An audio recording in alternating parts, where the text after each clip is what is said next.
రేపే 16 కృష్ణాష్టమి. ఇది ఆ చిన్ని కృష్ణుని యొక్క 5252వ పుట్టినరోజు. శ్రీకృష్ణుడు శ్రావణ బహుళ అష్టమి రోజు దేవకి వసుదేవులకు అష్టమి తిథి రోజు అష్టమ సంతానంగా జన్మించాడు. ఇది బుల్లి కృష్ణుడికి ఎంతో ఇష్టమైన రోజు కనుక ఈరోజు ఈ చెట్టును తాకితే చాలు కోట్ల వర్షం కురుస్తుంది, ఊహించని ధనయోగం కలుగుతుంది. నక్కతోక తొక్కినట్లుగా మీరు ఒకేసారి కోటీశ్వర్లుగా మారిపోతారు. మీ దరిద్రమంతా కూడా పోతుంది, మీ జాతకం మారిపోతుంది. జాతకంలో ఉండే దోషాలన్నీ కూడా పోతాయి, మీకున్న కష్టాలు పోతాయి, కోరిన కోరికలు నెరవేరుతాయి. భరత భూమిలో అనేక రకాల మొక్కలు వృక్షాలు ఉన్నాయి. వాటిలో అనేక రకాల శక్తులు దాగి ఉన్నాయి. మొక్కలు వృక్షాలు అనేవి మానవ జాతి కోసం ఈశ్వరుడు ఇచ్చిన వరంగా మనం చెప్పుకోవచ్చు. మొక్కలు వృక్షాలు ఆక్సిజన్ను వదులుతాయి, శుద్ధమైన గాలిని ఇస్తాయి. మొక్కల్లో అనేక చమత్కార గుణాలు ఉన్నాయి. మొక్కల యొక్క పుష్పాలను, పువ్వులను, కాయలను, ఆకులను ఒక విధంగా చెప్పాలంటే మొక్కలలోని అన్ని భాగాలను అనేక రోగాల విముక్తి కోసం వినియోగిస్తూ ఉంటాము. చాలా ఏళ్లగా తగ్గని మొండి రోగాలను కూడా ఔషధాలు తగ్గిస్తాయి. కొన్ని మొక్కలను తాకితే చాలు దౌర్భాగ్యం, దరిద్రం పోతాయని మన శాస్త్రాలు చెప్తూ ఉన్నాయి. అంతేకాదు కొన్ని రకాల మొక్కల దగ్గరకు వెళ్ళి నిలబడితే చాలు మనశ్శాంతి కలుగుతుంది. కొన్ని రకాల మొక్కల దగ్గరకు వెళ్ళి గాలిని పీల్చుకుంటే ఆరోగ్యం మెరుగుపడుతుందని ఆయుర్వేద శాస్త్రాలు కూడా చెప్తూ ఉన్నాయి. కావున మొక్కలు చాలా విశిష్టమైనవి. ప్రతి మొక్క గొప్పదే, దేని ప్రత్యేకత దానికే ఉంటుంది. ఏ మొక్కను కూడా పనికిరాదు అని చెప్పడానికి లేదు. మనం పిచ్చి మొక్కలుగా చూసే మొక్కలతోనే ఆయుర్వేదంలో ఎన్నో రకాల మందులు చేస్తారు. ఒక్కొక్క రకమైన మొక్కకు ఒక్కొక్క రకమైన విశిష్టత ఉంటుంది. అంతేకాదు శ్రీకృష్ణుడికి ప్రకృతికి మధ్య విడదీయరాని బంధం ఉంది. ఆయన జీవితం పచ్చని చెట్లు మొక్కలతో పెనవేసుకుపోయింది. ఆయన బాల్యం గడిపిన బృందావనం పచ్చదనంతో కలకలలాడుతూ ఉండేది. శ్రీకృష్ణుడు చెట్ల నీడన నిలబడి తన మురళీ గానంతో గోపికలను, పశువులను సంహేళన పరిచేవాడు. ఆయన ఎన్నో దివ్య లీలలు వృక్షాల మధ్యనే జరిగాయి. శ్రీకృష్ణుడు దివ్య రూపం ప్రకృతిలోని స్వచ్ఛతకు, పవిత్రతకు ప్రతీకగా నిలుస్తుంది. భగవానుడు కేవలం ప్రకృతిని ఆస్వాదించటమే కాదు, దానిని రక్షించాడు కూడా, రక్షిస్తాడు కూడా. గోవర్ధన పర్వతాన్ని తన చిటికెన వేలిపై ఎత్తి గ్రామ ప్రజలను, పశు సంపదను, ప్రకృతిని కాపాడాడు. శ్రీకృష్ణుడి జీవితంలో మొక్కలు, చెట్లు కేవలం నేపథ్యం కాదు, అవి ఆయన తత్వానికి, సందేశానికి అద్దం పట్టాయి. ప్రకృతిని ప్రేమించటం, పూజించటం మన ధర్మమని శ్రీకృష్ణుని జీవితం మనకు స్పష్టం చేస్తోంది. అయితే ప్రత్యేకంగా ఈ కృష్ణాష్టమి రోజు ఒక అద్భుతమైన చెట్టును తాకితే చాలు మీకు రాజయోగం పడుతుంది, మీ దరిద్రం పోతుంది, జాతకం మారిపోతుందని మన శాస్త్రాలు చెప్తూ ఉన్నాయి. మరి ఇంతకీ ఈరోజు ఏ చెట్టును తాకాలి అనే విషయాన్ని ఈరోజు ఈ వీడియోలో వివరంగా తెలుసుకుందాము. కృష్ణావతారాన్ని శ్రీ మహావిష్ణువు 8వ అవతారంగా పురాణాలలో చెప్పుకుంటారు. శ్రీ మహావిష్ణువు అవతారాలలో శ్రీకృష్ణ అవతారం విశిష్టమైనది. అందుకే కృష్ణ పరమాత్మ ఆవిర్భవించిన దివ్య తిథినే కృష్ణాష్టమిగా జరుపుకుంటూ ఉంటారు. కృష్ణాష్టమిని జన్మాష్టమి, గోకులాష్టమి, అష్టమి రోహిణి అని కూడా పిలుస్తూ ఉంటారు. ఈ పండుగ రోజున ఉదయాన్నే స్నానాదులు పూర్తి చేసి షోడశోపచారాలతో కృష్ణుడికి అర్చన చేస్తారు. ఆయనకి ఎంతో ఇష్టమైన అటుకులు, వెన్న, పాలు, పెరుగు, మీగడ మొదలైనవి అన్నీ కూడా నైవేద్యంగా సమర్పిస్తారు. కృష్ణాష్టమి రోజున ప్రతి ఇంట బాలకృష్ణుని చిన్న చిన్న పాదాలు లోగిలిలో వేసి కృష్ణుడు ఇంట్లోకి రావాలని భక్తులు కోరుకుంటూ ఉంటారు. మహిమాన్వితమైన కృష్ణాష్టమి రోజు సూర్యోదయానికి ముందే అంటే 5 గంటలకు నిద్రలేచి తలస్నానం చేసి మడిబట్టలు ధరించాలి. తర్వాత ఇంటిని పూజా మందిరమును శుభ్రం చేసుకోవాలి. గడపకు పసుపు, కుంకుమ, గుమ్మానికి తోరణాలు, పూజా మందిరంలో ముగ్గులు వెయ్యాలి. గోకులాష్టమి రోజు ఇంటికి వచ్చే స్త్రీలకు తాంబూలం అందజేస్తే సకల సంపదలు సిద్ధిస్తాయని విశ్వాసం. కృష్ణుడికి తులసి అంటే చాలా ఇష్టం. అందుకని పూజలో ఆచమనం చేసే నీటిలో తులసి ఆకులు వేసుకుంటే మంచిదని చెప్తూ ఉంటారు. ఆయన ప్రతిమను కూడా తులసి మాలతో అలంకరించమని సూచిస్తూ ఉంటారు పండితులు. కృష్ణునికి పొన్న చెట్లతో అనుబంధం ఉంది. వీలైతే ఆ పొన్న పూలతో ఆయనను పూజిస్తే మంచిది. ఆయనకు ఇష్టమైన తెలుపు లేదా పసుపు రంగు పూలతో పూజించిన శుభమే. కృష్ణాష్టకం, కృష్ణ అష్టోత్తరం వంటి స్తోత్రాలను చదువుతూ పరిమళ భరితమైన పుష్పాలతో ఆయనను అర్చించాలి. కృష్ణాష్టమి రోజు పూజతో పాటుగా ఆయన స్మరణ కూడా ముఖ్యమే. ఆ గోపాలుని వైభవాన్ని తెలియజేసే భాగవతము, భగవద్గీతలను ఈరోజు ఎంతో కొంత పఠించాలి. అలా కృష్ణుని తలుస్తూ కొలుస్తూ భజిస్తూ కృష్ణాష్టమి రాత్రిని గడపాలి.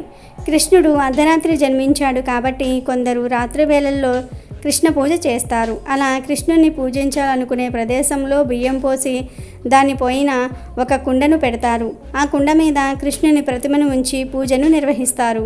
అర్ధరాత్రి వేళ శంఖంలో నీటిని తీసుకుని చంద్రుడికి, కృష్ణుడికి ఆర్జమిస్తారు. మర్నాడు ఉదయాన్నే దగ్గరలోని వైష్ణవాలయాన్ని దర్శించి ఉపవాసాన్ని విరమిస్తారు. ఉయ్యాలలు కట్టి అందులో శ్రీకృష్ణ విగ్రహాలను పడుకోబెట్టి ఊపుతూ రకరకాల పాటలు, కీర్తనలు పాడతారు. ఇలా చేసే ఆ భగవానుడి అనుగ్రహం, కృప కలుగుతాయని భక్తులు నమ్ముతూ ఉంటారు. ఇక ప్రత్యేకించి కృష్ణాష్టమి రోజున ఒక చెట్టును తాకితే చాలు రాజయోగం పడుతుంది, ఊహించిన ధనయోగం కలుగుతుందని శాస్త్రాలు చెప్తూ ఉన్నాయి. మరి ఆ చెట్టు ఏమిటి అంటే తులసి చెట్టు. అవును, ఈరోజు అందరూ తప్పనిసరిగా తులసి చెట్టును తాకాలి. ఎందుకంటే ఈరోజు తులసి చెట్టుకు విపరీత శక్తులు వస్తాయి గనుక ఈరోజు పగటిపూట ఏదో ఒక సమయంలో తులసి చెట్టు దగ్గరకు వెళ్ళి ఆ చెట్టుకు ముందు చెంబుతో నీటిని సమర్పించండి. ఆ తరువాత తులసి చెట్టు చుట్టూ 11 ప్రదక్షిణలు చేయండి. ఆ తర్వాత 11 సార్లు తులసి చెట్టును టచ్ చేయండి. తులసి ఆకుల వాసనను పీల్చండి.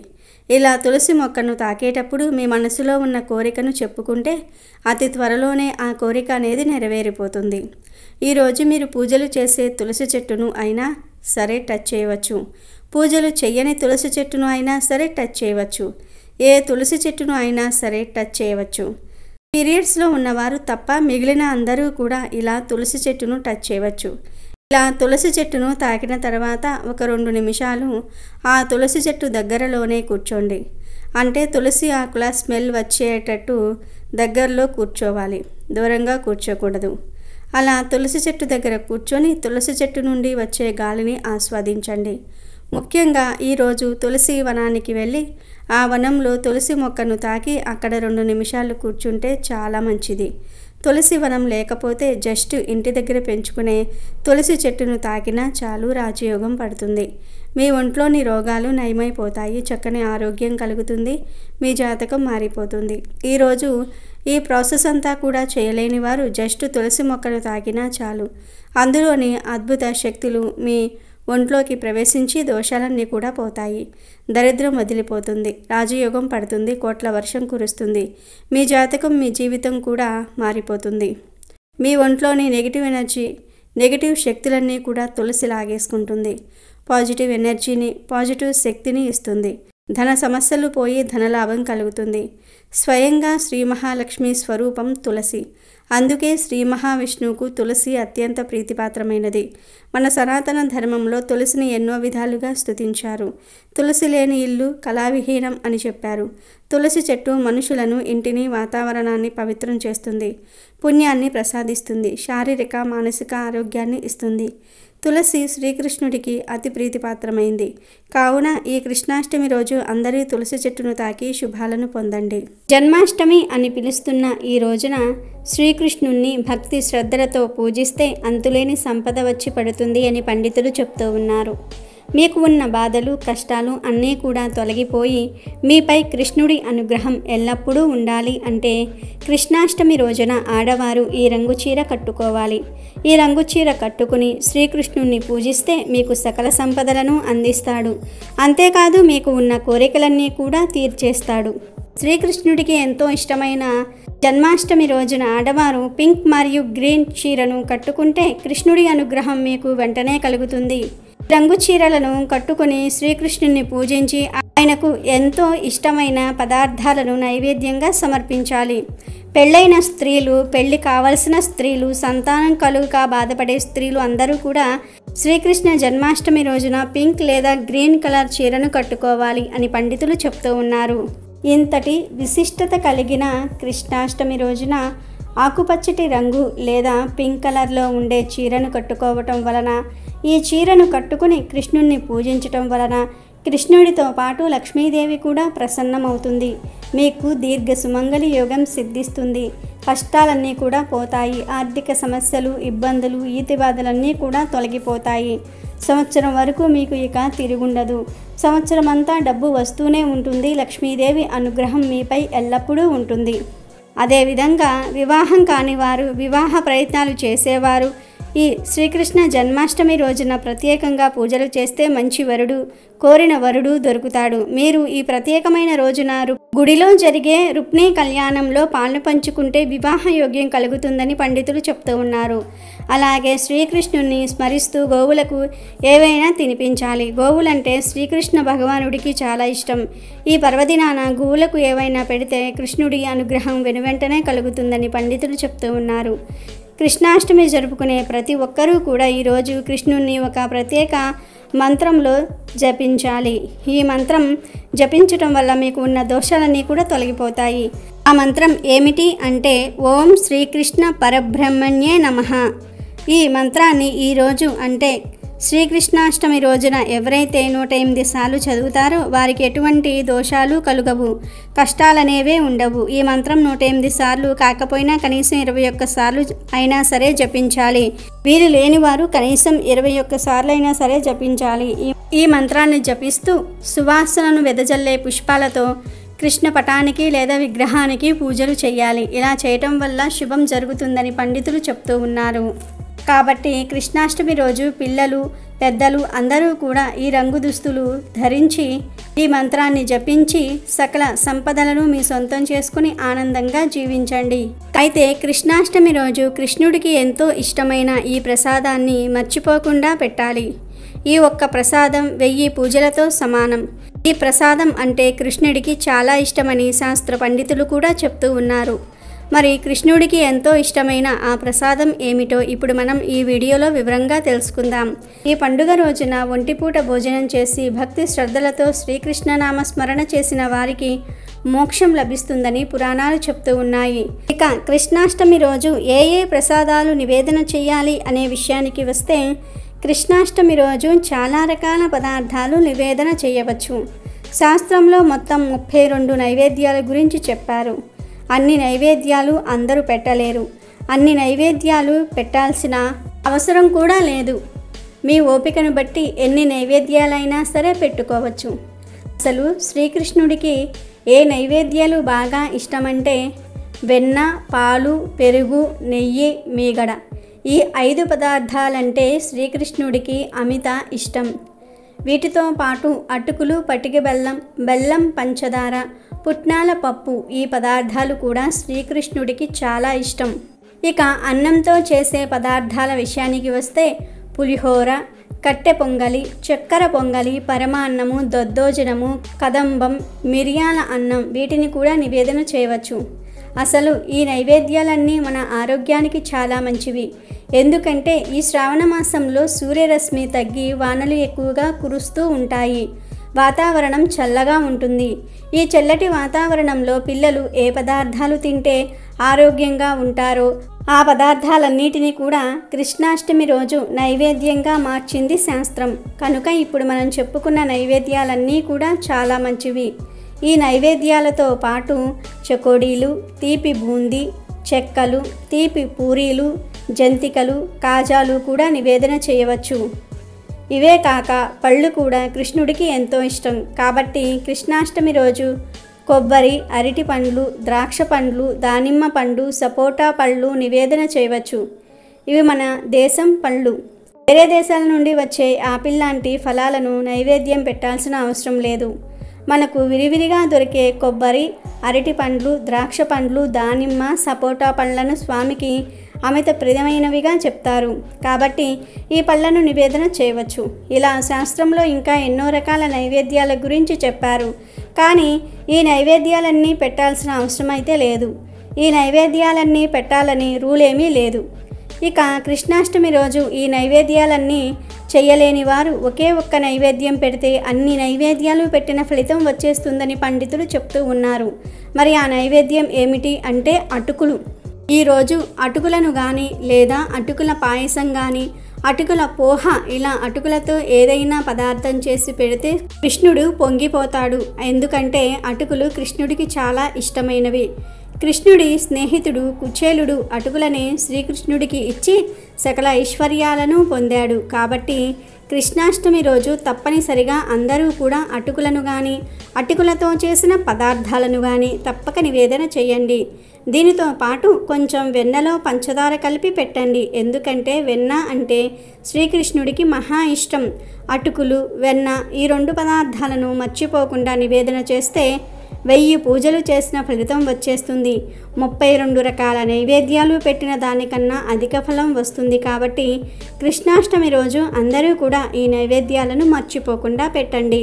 అంతేకాకుండా ఈ పండుగ రోజు ఇంటికి వస్తే స్త్రీలకు తాంబూలంతో పాటు శ్రీకృష్ణ నిత్య పూజా పుస్తకాలను అందజేస్తే సకల సిద్ధులు సిద్ధిస్తాయని, ప్రతి ఒక్కరూ భక్తి శ్రద్ధలతో శ్రీకృష్ణ జయంతిని వ్రతంగా ఆచరిస్తే గోదానం చేసిన ఫలితం, ఇంకా కురుక్షేత్రంలో సువర్ణదానం చేసిన ఫలితం దక్కుతుందని బ్రహ్మాండ పురాణం చెప్తోంది. కృష్ణాష్టమి రోజున కృష్ణుడు ఇంటికి వస్తున్నట్లుగా కృష్ణ పాదాలు చిత్రిస్తారు.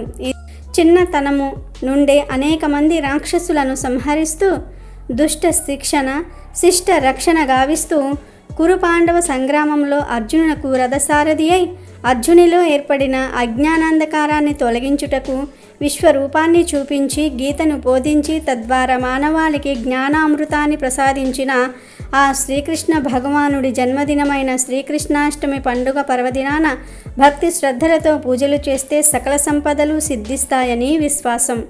చివరిగా శ్రీకృష్ణ జన్మ వృత్తాంతం తెలిపే కథను విందాం.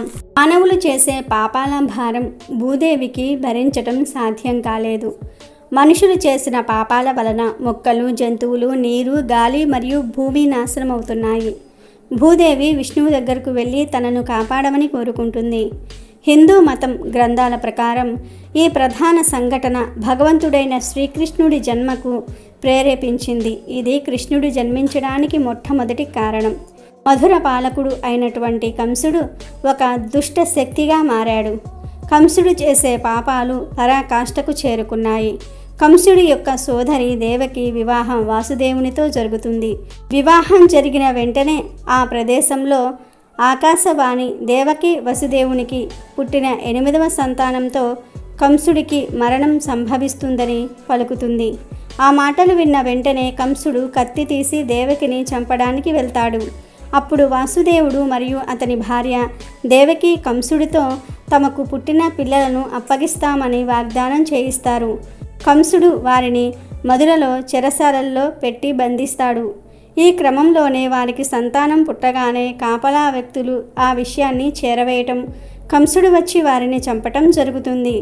అయితే 8వసారి గర్భం దాల్చిన దేవకి 12 మగబిడ్డకు జన్మనిస్తుంది. అయితే ఆ సమయంలో చెరసాల తలుపులు వాటంతట అవే తెరుచుకున్నాయి. కాపలా వ్యక్తులు మత్తులోకి వెళ్ళిపోవటంతో ఆ బిడ్డను తీసుకొని వసుదేవుడు గోకులంలోని నందుని భార్య యశోధర దగ్గర వదిలి తనకు పుట్టిన సంతానం ఆడబిడ్డను తీసుకుని వచ్చి మధురలో దేవకి చెంత ఉంచుతాడు. ఈ క్రమంలోనే ఆ బిడ్డ ఏడుపుతో మెలకువలోనికి వచ్చిన కాపలా వ్యక్తులు దేవకికి 8వ సంతానంగా ఆడబిడ్డ పుట్టిందని కంసుడికి చెప్పటంతో కంసుడు ఆ బిడ్డను చంపడానికి ప్రయత్నించగా తను గాలిలోకి ఎగిరి కంసా, నిన్ను చంపేవాడు ఎక్కడో లేడు, గోకులంలో పెరుగుతున్నాడని చెప్పి మాయమవుతుంది. ఈ విధంగా కన్నయ్య ఒక రాజకుటుంబంలో జన్మించినప్పటికీ గోకులంలో గోవుల కాపరిగా పెరిగి చివరికి కంసుని సంహరిస్తాడు. ఈ విధంగా కంసుడిని చంపటం కోసమే శ్రీకృష్ణుడు అవతారంలో విష్ణుమూర్తి జన్మించాడు. ఇది కృష్ణుడి యొక్క జననం వెనుక ఉన్న కథ. శ్రీకృష్ణుడికి సంబంధించిన ఈ కథను వింటే మీ ఇల్లు అష్టైశ్వర్యాలు సిరి సంపదలతో నిండిపోతుంది. ఒకరోజు ఒక బ్రాహ్మణుడు ఒక శ్రీమంతుడి గృహంలో శ్రీమద్ భాగవత పారాయణం చేస్తూ ఉన్నాడు. ఆ సమయంలో ఒక దొంగ ధనవంతుని ఇంట్లోకి ప్రవేశించి ఆ ఇంట్లో ఓ మూలన దాక్కున్నాడు. భాగవతంలో కృష్ణుడు వేసుకున్న ఆభరణాల వివరణ ఘట్టం జరుగుతోంది. తల్లి యశోద శ్రీకృష్ణుడికి ఏమేమి నగలు వేసి పంపించిందో కన్నులకు కట్టినట్లుగా చెప్తున్నాడు బ్రాహ్మణుడు. దొంగ చాలా ఉత్సాహంగా వింటున్నాడు. భాగవత ప్రవచనం పూర్తి అయ్యేదాకా ఉండి బాలకృష్ణుడు కనిపిస్తే అతని నగలు దొంగలిద్దాము అని అనుకున్నాడు. దానికోసం బ్రాహ్మణుడి వెంట పడ్డాడు. బ్రాహ్మణుడు భయపడి నా దగ్గర ఏమీ లేదు అని అన్నాడు. దొంగ, మీ దగ్గర ఉన్న డబ్బుకు నేను ఆశపడటం లేదు. మీరు చెప్పిన నగలు ధరించిన కృష్ణుడు, ఆవులు దగ్గర ఉండే కృష్ణుడు ఎక్కడ ఉంటాడో చెప్పండి అని అడిగాడు. అప్పుడు బ్రాహ్మణుడు ఆలోచించి, బృందావనంలో యమునా నది తీరం దగ్గరకు రోజు 2 పిల్లలు వస్తారు. ఒక పిల్లవాడు నల్ల మబ్బు రంగులో ఉండి పిల్లన గురోవిని వాయిస్తూ ఉంటాడు. ఇంకో పిల్లవాడు తెల్లగా ఉంటాడు. తెల్లటి పట్టు వస్త్రము ధరించి ఉంటాడు. ఆ నల్ల మబ్బు ఛాయల్లో పిల్లన గురోవిని వాయిస్తూ ఉండేవాడే నేను చెప్పిన కృష్ణుడు అని ఆ దొంగ నుండి తప్పించుకోవడానికి చెప్తాడు. ఆ దొంగ బ్రాహ్మణుడి మాటలు నమ్మి యమునా నది తీరం వద్ద చెట్టు ఎక్కి కూర్చుని ఆ 2 పిల్లల రాక కోసం ఎదురుచూస్తూ కూర్చున్నాడు. ఇంతలో పిల్లన గోవిని వాయిస్తున్న శబ్దం వినిపించింది. ఆ శబ్దం వచ్చే వైపు చూశాడు. 2 పిల్లలు వస్తూ ఉంటారు. ఆ అందమైన దృశ్యం చూసి చెట్టు దిగి పిల్లల దగ్గరకు వెళ్ళాడు దొంగ. బాలకృష్ణుని చూడగానే దొంగ మనసులో ఆనందం కలిగి అతని కళ్ళమ్మట నీళ్లు కారగా, ఏ తల్లి కన్న బిడ్డో ఇంత అందంగా ఉన్నాడు అని అనుకున్నాడు. ఈ విధంగా దొంగ ఆలోచనలో మంచి మార్పు కలిగింది. అతను వెళ్ళి బాలకృష్ణుడి చెయ్యి పట్టుకున్నాడు. కృష్ణుడి స్పర్శ తగలగానే దొంగ చేసిన పాపములన్నీ కూడా కరిగిపోయాయి. ఎంత అదృష్టమో కదా. దొంగ బాలకృష్ణుణ్ణి, ఆ దొంగ అమాయకంగా ఎవరు నువ్వు అని అడిగాడు. దానికి కృష్ణుడు, నిన్ను చూస్తూ ఉంటే నాకు భయం వేస్తుంది, నన్ను వదిలి వెళ్ళిపో అన్నాడు. అప్పుడు దొంగ, దురాలోచనలతో నిండి ఉన్న నా మనసు వల్ల నేను నీకు అలా కనిపిస్తూ ఉన్నాను, నన్ను వదిలి వెళ్ళిపో అని మాత్రం అనకు అని ప్రాధేయపడ్డాడు. అప్పుడు బాలకృష్ణుడు దొంగకు అతను వచ్చిన పనిని గుర్తు చేసి తను వేసుకున్న నగలన్నీ ఇచ్చాడు. అప్పుడు దొంగ, ఇలా మీ నగలన్నీ నాకు ఇచ్చేస్తే మీ అమ్మ మిమ్మల్ని కొట్టదా అని అడిగాడు. దానికి కృష్ణుడు ఏమీ కోప్పడదు, ఎందుకంటే నా దగ్గర చాలా నగలు ఉన్నాయి, నేను నీకంటే పెద్ద దొంగను, కానీ నీకు నాకు చిన్న తేడా ఉంది. నేను ఎంత దొంగతనం చేసినా ఎవ్వరూ పట్టించుకోరు, నన్ను ప్రేమగా చిత్తచోర అని పిలుస్తారు. నీకు తెలియని విషయం ఇంకొకటి ఏమిటంటే నీ దగ్గర కూడా ఎంతో విలువైన వస్తువు ఒకటి ఉంది, ఇప్పుడు దానిని నేను దొంగిలించి తీసుకువెళ్తున్నాను అని చెప్పి 2 అంటే బలరాముడు, శ్రీకృష్ణుడు అక్కడి నుంచి మాయమైపోయారు. తర్వాత చూస్తే దొంగ భుజం మీద నగలు నిండి ఉన్న ఒక మూట ఉంది. అది తీసుకొని ఆ దొంగ బ్రాహ్మణుడి దగ్గరికి వెళ్ళి జరిగిందంతా కూడా చెప్పాడు. ఆనంద బాష్పాలతో ఆ బ్రాహ్మణుడు శ్రీకృష్ణుణ్ణి చూసిన చోటు తనకు చూపించమని దొంగను అడిగాడు. 2 కలిసి ఆ చోటుకి వెళ్ళగా దొంగకు కనిపించిన బాలకృష్ణుడు బ్రాహ్మణుడికి కనిపించలేదు. అప్పుడు బ్రాహ్మణుడు నిరాశతో, ఓ కృష్ణ, నీవు ఒక దొంగను అనుగ్రహించావు గనుక నాకు కూడా దర్శనం ఇవ్వవా అని అడిగాడు.